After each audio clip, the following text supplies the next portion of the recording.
picked up extra evening shifts at the downtown library because it stayed calm after 6 and the overtime helped. The building wasn't romantic, brick, fluorescent lights, carpet that always smelled like wet coats, but it had one part that never felt normal.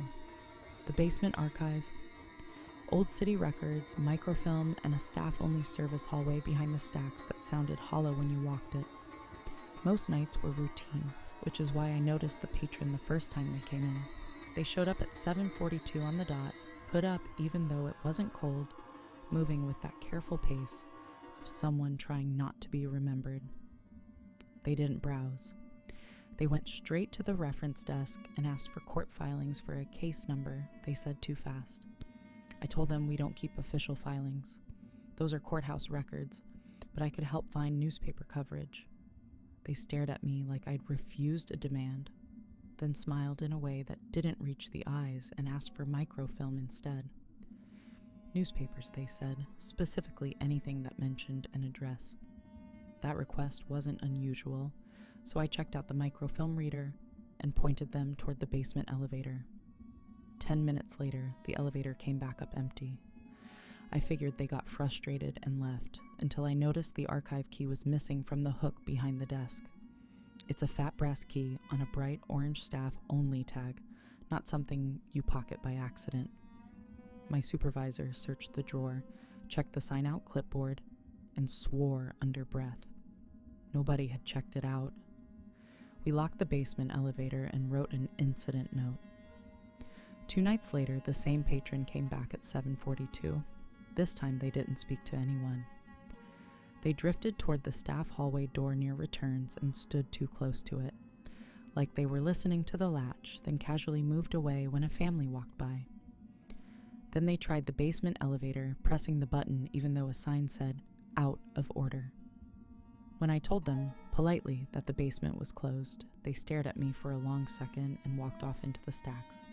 We did a closing sweep and didn't find them. When we returned to the desk, the staff hallway door was cracked open. It should have been locked. My supervisor pushed it shut and an orange plastic tag slid out across the carpet. Our archive key tag snapped clean off the ring. The next morning, a locksmith rekeyed the basement door and we got a new key. I told myself that solved it. A week later, on a slow evening, I looked up and saw the patron again, but with the hood down. That was worse because the face was completely forgettable. Tired eyes, plain hair, the kind of person you could pass on the sidewalk and not remember 2 minutes later. They stood at the bulletin board pretending to read flyers, but their eyes kept sliding to the staff hallway. I walked over and asked if they needed help finding something. They blinked like I'd interrupted a thought and said, "Just looking," then asked casually if we still kept the old papers downstairs. I said the basement was staff only. They nodded like that was interesting information, not a boundary, and said they only needed one specific box, no big deal. I offered to request it for them and asked what they were looking for. They hesitated, and that hesitation told me they didn't want a request logged. They gave a neighborhood name and a year range that didn't match our catalog labels, then watched my face like they were testing whether I recognized it. I didn't, but I nodded and typed into the computer anyway. While I did, I hit the silent panic button under the desk, the one I'd never used, because it always felt dramatic. Their eyes flicked down, and their expression changed instantly. No smile, no pretending. They turned and walked fast toward the restroom corridor, then pushed into the emergency stairwell. I stood there arguing with myself for 2 seconds, telling myself to stay upstairs and wait for security. But I couldn't stop picturing that snap tag and the missing key and the way they said, "one box." I followed. The stairwell smelled like dust and old paint. One flight down, then another. At the basement landing, a single buzzing bulb made everything look sickly. I heard a door click. Quiet, controlled, like someone unlocking something they shouldn't. I rounded the corner into the service corridor behind the stacks, and I saw the archive door sitting open a few inches, spilling cold air. That door should have been shut. I heard heavy paper shifting, like files being pulled. I backed up and pulled out my phone to call 911, but the archive door swung wider, and the patron stepped out holding a cardboard file box. We stared at each other. They took one slow step toward me and said, calm as if I was the problem, "You shouldn't be down here." I didn't answer. I raised my phone and hit call anyway. The operator picked up. And the second the patron heard a voice, they lunged, not at me, at the phone. My grip slipped and the phone bounced off the wall and clattered to the floor, still talking. They shoved past me hard enough to slam my shoulder into a pipe. I grabbed the edge of the box as they ran, and for a moment it turned into a ridiculous tug-of-war in a basement hallway. The box tore, and a manila folder slid out and skidded across the concrete. A photo clipped to it flipped face up. It was a printed security camera, still of a car in a driveway. My car. Under it, in pen, was my first name, spelled correctly. I froze. They didn't. They yanked the box free and sprinted down the corridor toward the service exit into the parking garage. When my legs started working again, I ran back up the stairs yelling for help. Security arrived, then police. They took my statement, searched the garage, and didn't find the person. The detective told me later the stolen box was unprocessed donations, old local, clippings, and loose folders someone had dropped off. The clippings were probably bait. The photo wasn't. It meant the library wasn't where they learned about me. It was where they organized what they'd already learned. The library upgraded cameras and changed badge rules. Coworkers treated it like a contained incident, something that happened and ended. But nothing ended for me. For weeks I parked under lights, checked my mirrors, and felt stupid for flinching when someone came up behind me in the stacks. The detective called once more to say the box was found dumped behind a motel outside the city, emptied of anything personal. No name, no arrest. After the cops left, my supervisor insisted on walking me to my car, even though it was only across the street. The garage lights suddenly felt too far apart, and every pillar looked like a place someone could stand and wait. I didn't sleep much that night. I kept replaying the moment the photo hit the floor, trying to understand how a normal shift had turned into being labeled in someone else's folder. The next day, I filed the report and had to answer the same questions 3 different ways. Did I recognize the person? Had I talked to them before? Had I ever posted my schedule anywhere? I realized how many little things I'd done without thinking. Wearing a name tag, parking in the same spot, taking the same route home, because the library had always felt like neutral territory.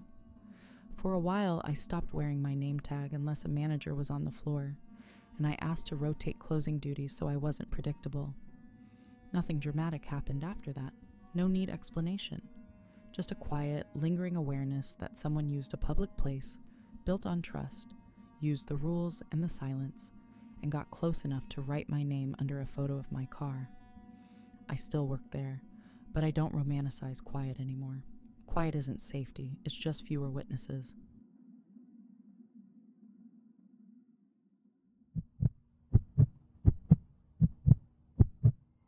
I took late closing shifts at the university library because it paid a little extra and because I liked the quiet. After midnight, the building stopped pretending to be welcoming. The glass doors looked like black mirrors. The fluorescent lights made every aisle feel longer, and the HVAC sounded like someone breathing in the walls. Official close was 12x, but there was always a buffer while people packed, printed, and dragged themselves toward the exit. My job was simple. Do the sweep, lock the problem doors, and make sure nobody got accidentally trapped inside because they lost track of time. Near finals week, the place stayed busy until the last minute. That Thursday, around 11:35, I did my first pass on the second floor and noticed one person alone in the history stacks. Not unusual, except for the duffel shoved under the chair. Everyone else had backpacks. This was long and stiff, placed with the zipper facing the aisle like it had been positioned on purpose. The person had a thick hardback open on the table, but their eyes kept flicking up, tracking me, then down again, like they were acting out what studying looked like. I kept walking, told myself I was being dramatic, and finished the rest of the floor. At 11:55, we made the closing announcement. I started the final sweep from the top down. Third floor was empty. Second floor had one student in a study room, zipping a bag and nodding at me like, "Yeah, I'm leaving."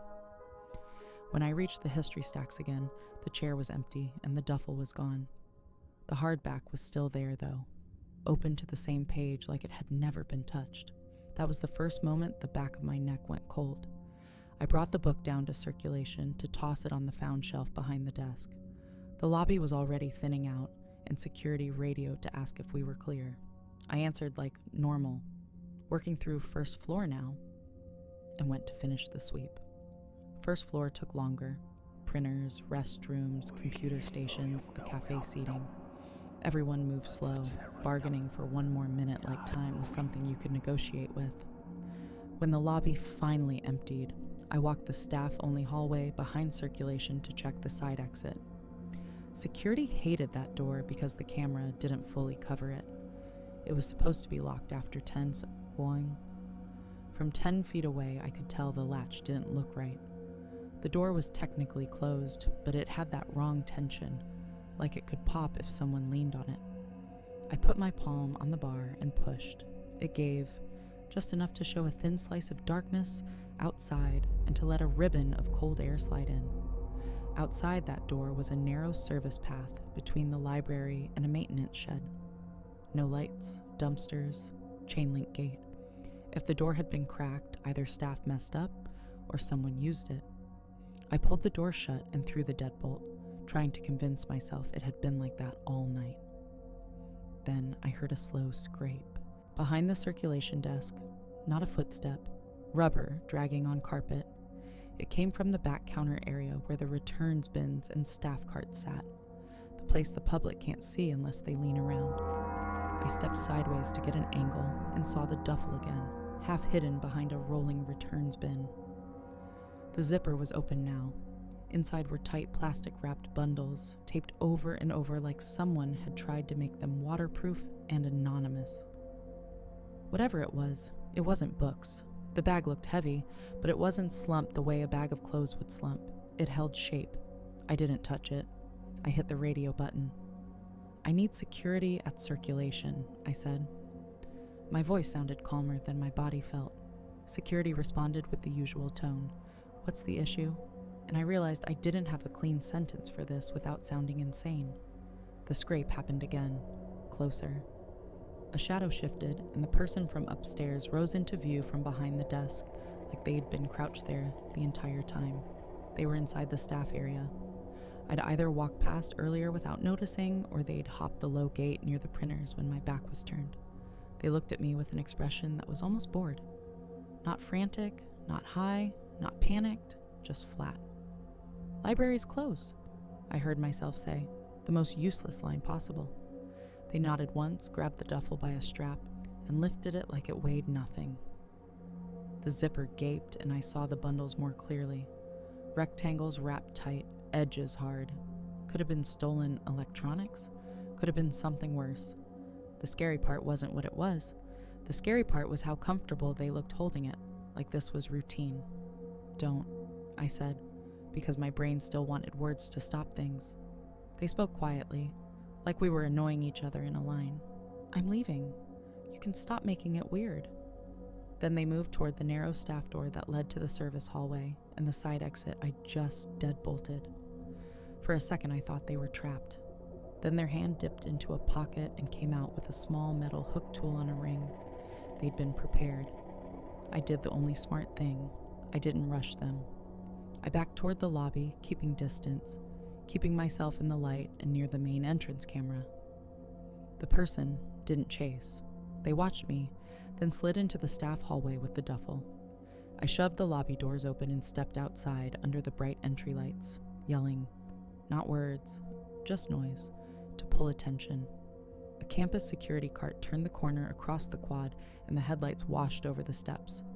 I waved both arms like an idiot until it stopped. The guard moved fast. The second I said, "Someone's in the staff area. Duffel, service hall." We went in, the guard ahead, me staying close to the lobby. Circulation looked normal, except the returns bin was angled like it had been bumped. The staff door was cracked open. The guard told me to stay put and went down the hallway alone. I hated that silence. I heard distant footsteps, then a dull thud, then the guard's voice on the radio. Side exit forced. Subject fled to service path. Units to perimeter. More guards showed up. They swept the building and the dumpsters. They didn't find the person. What they did find was the hardback I'd brought down earlier. One guard flipped it open with gloves, and a folded paper slid out from between the pages. It was a handwritten schedule. Times, room numbers, staff initials, closing routines. It wasn't perfect, but it was detailed enough to make my stomach drop. Somebody had been watching the library like a job. I gave a statement. The cameras were checked. The worst part was learning they hadn't entered through the main doors at all, at least not on camera. They'd already been inside before I started my shift, moving slow, waiting for the building to empty, using the chaos of finals week to blend in. They knew about the side exit. They knew the camera blind spot. They knew exactly when I would be alone. After that night, the library tightened everything up. 2 closers, no exceptions. Side exit checked twice. Staff-only door alarms that shriek if they open after hours. People joked about the duffel creep for a week and then went back to normal. I didn't. I still think about how calm that person was, how they spoke like I was the inconvenience, how they had our routines written down like we were obstacles. I used to think scary stories needed drama, chasing, screaming, lights flickering. That night taught me something uglier. The worst situations don't feel like movies.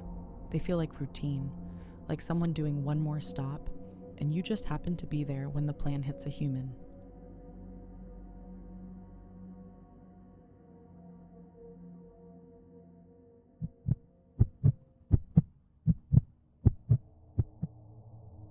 I went to the library that night because my apartment was loud and I needed 1 clean hour of silence. It was one of those wet, cold evenings where the sidewalks shine under streetlights and you can smell rain on concrete. My branch stays open late twice a week, and I've always liked it because nobody cares who you are as long as you're quiet. I checked in, nodded at the guard, and went upstairs to the back row of study carrels tucked behind nonfiction. It's the dim corner people use when they want to disappear. I set my notebook down, flipped my phone face down, and tried to work like a functional person. About 20 minutes in, I noticed the same footsteps looping the aisle behind me. Not random traffic, slow, steady, repeating, like someone was pacing to keep themselves calm. Each time they'd come from the history aisle, stop, then turn back. I looked up and saw a person in a hoodie standing halfway down the aisle, not even pretending to browse, just staring at the spines at eye level like the shelves were telling them something. When I blinked and looked again, they were gone, and the pacing resumed. I told myself not to be dramatic. Libraries attract odd behavior. People are tired, broke, lonely, detoxing, grieving, whatever. But the loops kept coming, and each pass felt closer, like the aisle was shrinking. Then a soft slide sounded beside me, and a book fell onto the carpet. It didn't thud like something bumped by accident. It dropped cleanly, deliberate. The aisle was empty when I checked. No person, no movement, just fluorescent hum and carpet swallowing sound. The thing on the floor wasn't even a library book. It was a plain black notebook with no barcode. I should have left it, I know that now. But curiosity is a reflex in a building full of paper, so I opened it. First page blank. Second page had one line in thick block letters. Don't sit in the corners. I snapped it shut, my stomach tightening. It wasn't funny. It wasn't playful. It felt like someone wrote it hard and fast. I stood there, debating whether to take it to the desk, and that's when the footsteps changed. No more pacing. Direct steps coming straight down my row. A low voice behind me said, "That's not yours." I turned, and the hoodie person was there at the opening of my carrel, close enough that I caught the smell of damp fabric and something sharp underneath, like bleach or floor cleaner. Their face was mostly shadow, but I could see a tight jaw and eyes that didn't blink much. They looked past me at the notebook like it was a wallet I'd stolen. I found it on the floor, I said. I was going to turn it in. They leaned in just a little. Not enough to draw attention, but enough to make it clear the space belonged to them. You shouldn't sit back here, they said flatly. People watch. My heart started thumping stupidly. I kept my voice calm on purpose. Okay, I'll move. I packed fast. Phone, pen, water, bottle. Hands clumsy, pretending I wasn't scared. I left the black notebook on the table. I didn't want to be holding anything that could turn into an argument. As I slid out of the carrel, they shifted aside to let me pass, and then, like it was nothing, they asked, "Where do you live?" The question landed like ice water. Not curious, not friendly, like they expected an answer. "I don't," I said, which didn't make sense, but neither did the question. I kept walking toward the stairs without breaking into a run. Running turns you into prey. I held my phone in my hand with my thumb hovering over the emergency call and forced my legs into a steady pace, like this was a normal exit. Halfway to the stairs, I heard the notebook hit the carpet behind me. A sharp drop meant to be heard. I made myself look back. The hoodie person had returned to the end of the aisle and stood perfectly still, staring at me like they were deciding if I deserved to leave. Downstairs, everything looked normal enough to make me doubt myself. The guard was leaning on the counter. A librarian was stamping returns. I walked up and said quietly, "There's someone upstairs bothering people." The librarian's face went calm in that practiced way adults get when they're trying not to scare anyone.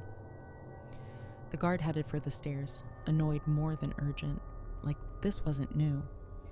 I hovered by the desk, hating myself for doing it, wanting confirmation that I wasn't overreacting.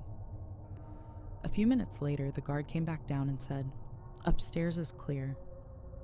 The librarian's eyes flicked to me like maybe I'd imagined the whole thing. Embarrassment hit hard, which is such a stupid feeling to have when you're genuinely uncomfortable. I didn't argue. I just said, "Oh, I'm leaving," and walked out before I could be talked into staying. The air outside was cold and clean. The parking lot lights made puddles shine. My car was under a lamp, and I walked to it with my keys threaded between my fingers like an idiot in a movie. I got to the driver's door and froze. Tucked under my windshield wiper was the black notebook. I hadn't taken it. I'd left it upstairs. I'd watched them claim it, which meant they'd followed me out, crossed the lot, and touched my car without me seeing them do it. I yanked the notebook off the windshield and threw it into the back seat like it was contaminated. I locked the doors, started the engine, and scanned the lot with my pulse in my throat. Near the edge where the light fades into trees, I saw a hoodie shape half behind a van. They didn't wave, they didn't approach. They just lifted an arm slowly and pointed at the library entrance, like they wanted me to go back inside, or like they were reminding me who owned that space. I left so fast I hit a pothole and didn't care. I took a dumb route home, random turns, doubling back once, trying to see if headlights would match my turns. No one followed. No car paced me. The silence afterward was almost worse, because it let my brain start bargaining again. Maybe it was a prank. Maybe it was mental illness. Maybe I'd misunderstood. But none of those explanations make the notebook appear on your windshield. That part was intentional. That part was a message. I can get close to you without you noticing. I can touch your stuff. I can make you think you're safe because you're in a public place, then prove you're not. I didn't sleep much. The next day I dropped the notebook at the front desk during daylight when the lobby was full of families and kids and noise. The librarian took it without opening it and didn't ask questions. That's what stuck with me. Not surprise, not confusion, just a tired, careful expression, like they'd seen it before and were deciding how much they were allowed to admit. I still use libraries, but I don't sit in corners anymore. I sit where the desk can see me. I don't wear headphones, I don't zone out, and I hate that I changed my habits for a stranger in a hoodie, but I also hate the idea of being the person who learns the hard way what people watch really means. A week later, I went back anyway, partly because stubbornness is denial with better branding. I stayed downstairs near the windows in full view of the desk. Even then, I watched the guard do extra loops toward the stairs, like they were checking on something they didn't want to name. 2 different times I saw staff glance up toward the ceiling after a muffled sound upstairs, then go right back to their work without saying a word.